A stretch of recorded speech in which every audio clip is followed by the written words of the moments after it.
Now let's talk about proper and improper fractions. Now this has nothing to do with how polite a fraction is. It has everything to do with the value that the fraction is represented. Now the word fraction implies that we're dealing with a broken whole, that we have fractured the whole. I've got a few fractions on the screen, like 1/3 represented with a rectangular area model, 2/3, where I've got two of those little rectangles filled in. And then the bottom two fractions, like 3/3. It's a little bit silly to talk about a fraction when our model shows that every single small rectangle of the whole is colored in.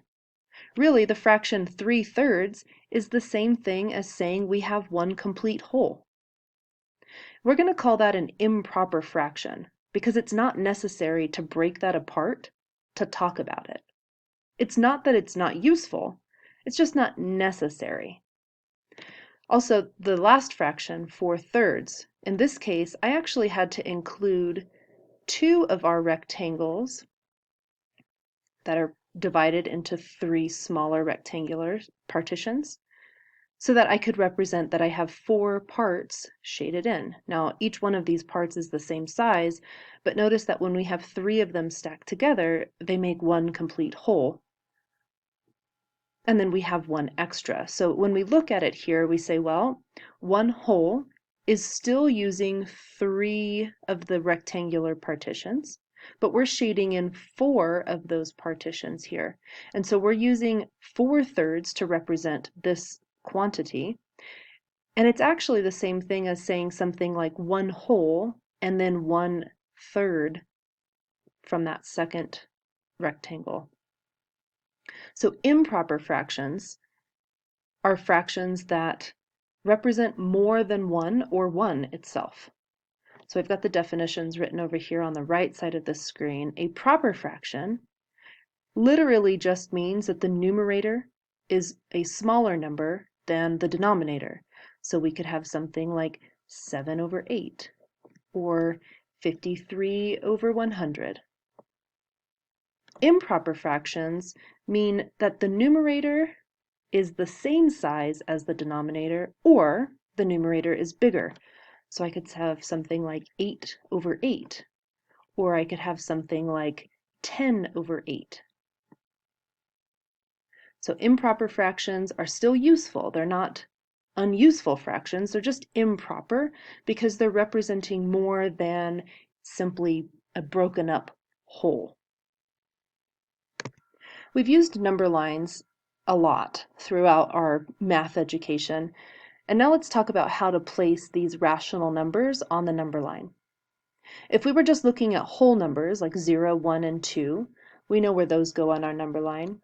In fact, we also know how to put negative numbers on our number line. The same distance from 0 that we travel to the right to get to 1, we just copy that, but travel that exact same distance to the left.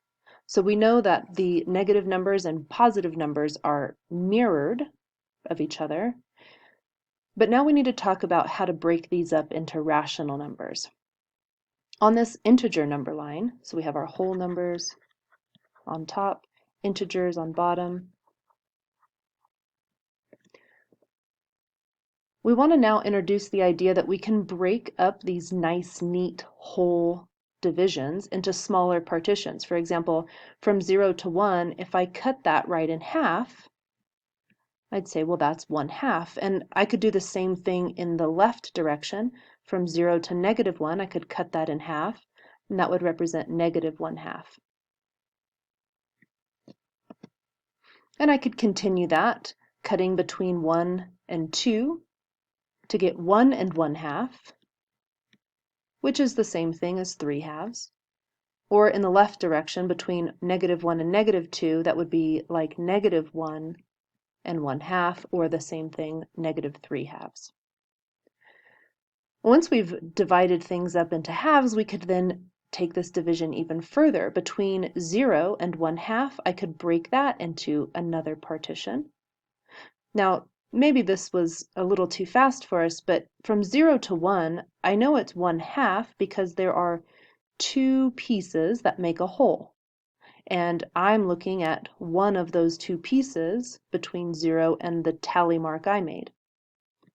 This new tally mark I'm making between 0 and 1/2, if I continued that pattern, I would need to look and see how many pieces I would need of that equal size to make it all the way to the number 1. And I can see that I would need 4 of those pieces. And if I'm looking from 0 up to this first tally mark I drew, I see that that is 1 out of the 4 pieces I need to make a whole. So we can create quarter divisions simply by cutting our halves in half. And of course, we can copy that idea to the negative direction, just mirroring whatever we have on the right side to show up on the left with a negative in front. And we could go in and label these. So we have 1/4, 1/2. This would be 3/4, 4/4, or 1.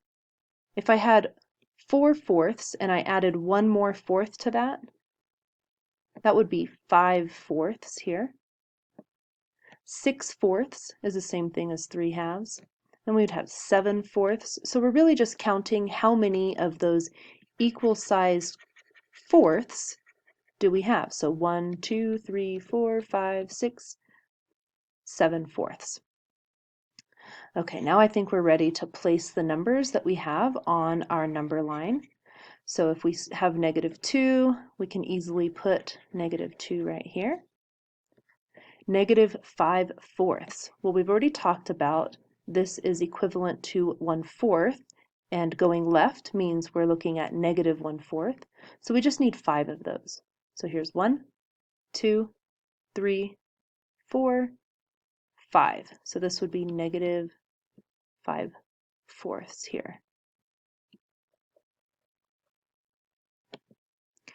-1, we see that right on our number line, so that's not a big deal.